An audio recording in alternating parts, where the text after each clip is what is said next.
আপনি এইভাবে মুকেশ আম্বানির আয় অনুমান করতে পারেন যে মুকেশ আম্বানি মাত্র 10 মিনিটে কোটি টাকার মতো আয় করেছে। ছেলের বিয়ে নিয়ে চলছে আলোচনা সমালোচনা, যেখানে বিশ্বের শীর্ষস্থানীয় অভিনেতারা, ক্রিকেটাররা এবং চলচ্চিত্র তারকারা উপস্থিত ছিলেন। এবং এই সব তারকারা এসেছেন বিনামূল্যে নয়, শুধুমাত্র জাস্টিন বিবারের কথা বললেই মাত্র কয়েক মিনিটের পারফরমেন্সে 280 কোটি রুপি উপার্জন করেছেন। এখন সবার মনে প্রশ্ন জাগে যে মুকেশ আম্বানি এত টাকা আয় করলেন, তার উপার্জন কি যা তাকে এশিয়ার সবচেয়ে ধনী ব্যক্তি করে তুলেছে। এক ভাই যখন সোনার জলে স্নান করছেন, তাহলে অন্য ভাই কেন দেউলিয়া হলেন? মুকেশ আম্বানির কিছু ঝলক আজকের ভিডিওতে তুলে ধরতে যাচ্ছি। যদি আপনি ভারতীয় হয়ে থাকেন, তাহলে আপনি এমন কোনো দিন পাবেন না যেখানে আপনি মুকেশ আম্বানিকে কোনো লাভ দেন না, তা টেলিকম সেক্টরে হোক, পেট্রোলিয়াম, ক্রিকেট বা খুচরা সেক্টর হোক। মুকেশ আম্বানি রিয়েল ইন্ডাস্ট্রি সর্বত্র ছড়িয়ে আছে। তবে মুকেশ আম্বানি এই সবকিছু কিন্তু একাই করেননি।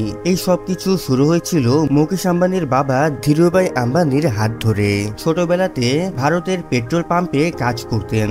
1950 সালে ধীরুভাই আম্বানির বয়স যখন মাত্র 18 বছর ছিল, তখন তিনি ইন্ডিয়া থেকে ইয়েমেনে চলে যান। আর ইয়েমেনে গিয়ে তিনি একটি অফিসের ক্লার্কের কাজ করতে শুরু করেন। আর যখন ধীরুভাই আম্বানি জানতে পারলেন ইয়েমেনের যে কারেন্সি ছিল সেটি সম্পূর্ণ চাঁদের ছিল, যেগুলোর দাম ভারতীয় মুদ্রার থেকে অনেকই বেশি ছিল, এরপর ধীরুভাই আম্বানি ইয়েমেন দেশের কারেন্সি কিনে নিয়েছিলেন এবং অনেক পরিমাণ ইয়েমেনের কারেন্সি নিজের কাছে সংগ্রহ করতে থাকে। আস্তে আস্তে ইয়েমেনের যে কারেন্সি ছিল সেটা বিলুপ্ত হতে থাকে। তখন ধীরুভাই আম্বানি চাঁদের কারেন্সিগুলোকে গলিয়ে গলিয়ে চাঁদি বের করত এবং সেগুলো বিক্রি করে লক্ষ টাকা ইনকাম করে।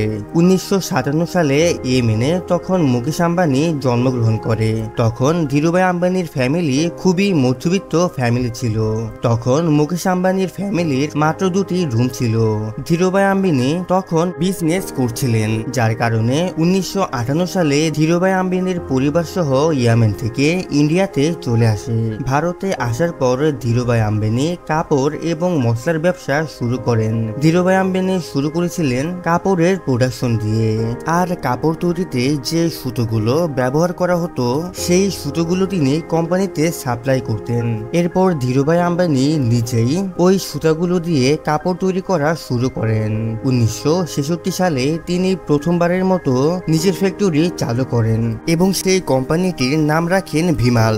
সেই কোম্পানিটি সেই সময়ে বিশাল সফলতা পায়, অনেক বড় ব্র্যান্ড হয়েও যায়। কিন্তু তারপরেও মুকেশ আম্বানি যে স্কুলে পড়তেন সেটি মিডল ক্লাস স্কুল ছিল। তার পিতার ব্যবসা তো ভালোই চলছিল, কিন্তু তখন ধীরুভাই আম্বানি অতটা বড় ব্যবসায়ী হতে পারেননি।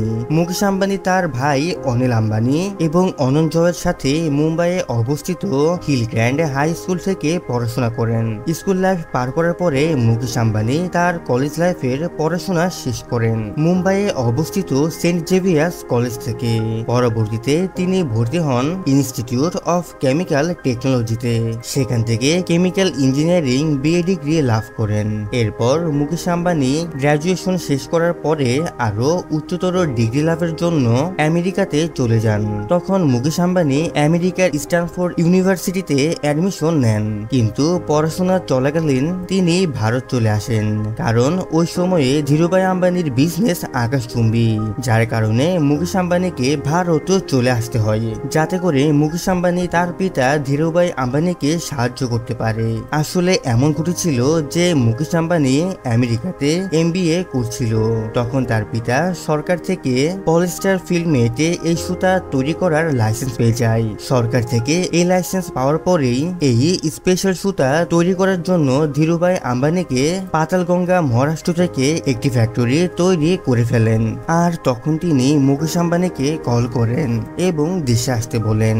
মুকেশ আম্বানি MBA ডিগ্রি অর্ধেক রেখে ভারতে ব্যাক করেন। আর এভাবেই মুকেশ আম্বানি 24 বছর বয়সে রিলায়েন্স ইন্ডাস্ট্রিতে তার ক্যারিয়ার শুরু করে। রিলায়েন্স ইন্ডাস্ট্রিতে আসার পর মুকেশ আম্বানির রাশিক ভাই, যে কিনা ধীরুভাই আম্বানির ম্যানেজার ছিল, তার আন্ডারে কাজ করতে শুরু করেন।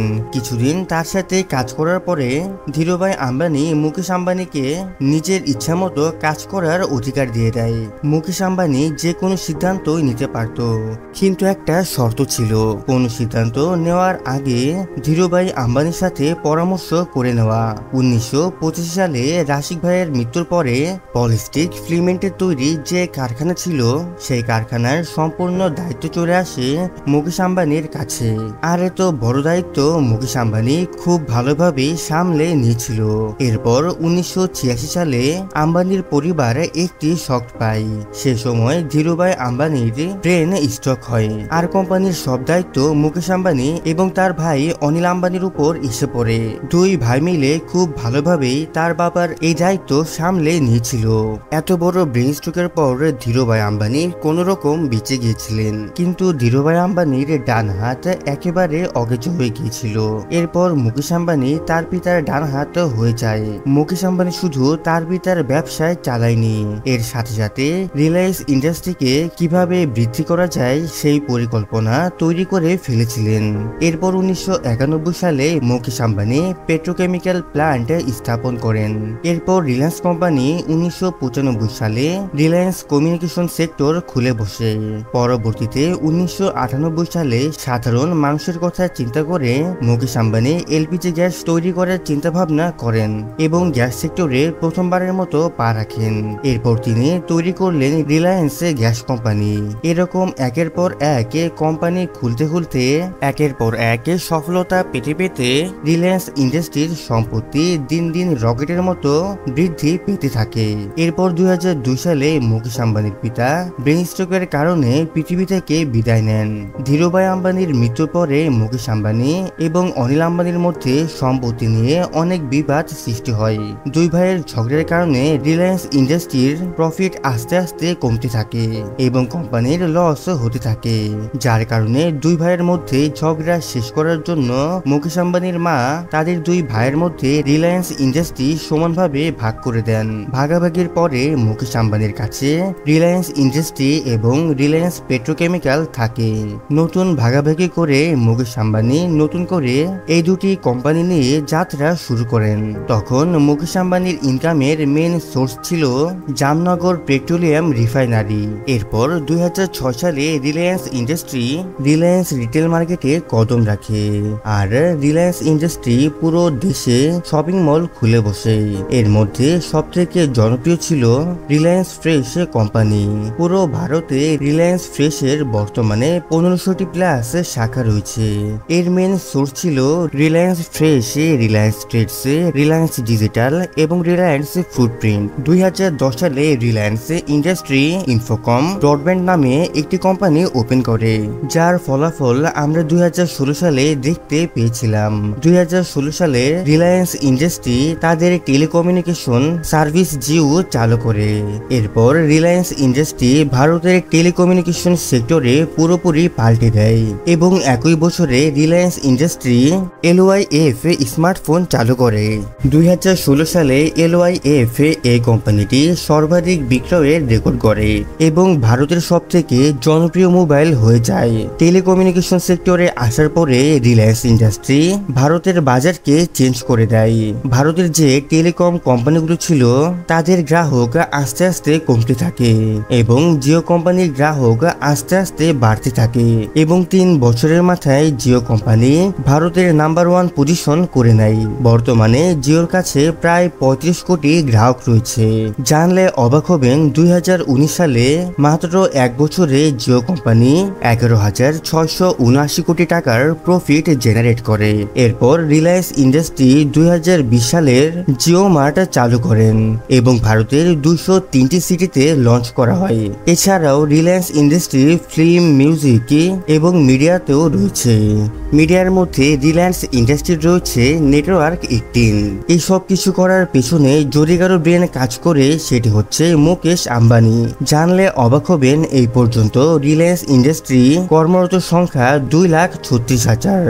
বর্তমানে ভারতে এমন কোনো সেক্টর নেই যে সেক্টরে রিলায়েন্স ইন্ডাস্ট্রি নেই। বর্তমানে রিলায়েন্স ইন্ডাস্ট্রি 46.32% শেয়ার শুধুমাত্র মুকেশ আম্বানির ফ্যামিলির কাছে রয়েছে, আর বাকি 53.68% অন্য অন্য শেয়ার হোল্ডারের কাছে রয়েছে। কিন্তু মেজর শেয়ার হোল্ডার হওয়ার কারণে এই কোম্পানির আসল মালিক মুকেশ আম্বানি, যার সম্পত্তি বর্তমানে আকাশচুম্বী। বর্তমানে তার সম্পত্তির সংখ্যা প্রায় 100 বিলিয়নের কাছাকাছি চলে যাচ্ছে। আপনার কি মনে হয়, ভারতে কি এমন কোনো ব্যবস্থা রয়েছে যে মুকেশ আম্বানিকে পেছনে ফেলতে পারবে? তা অবশ্যই কমেন্ট করে জানান।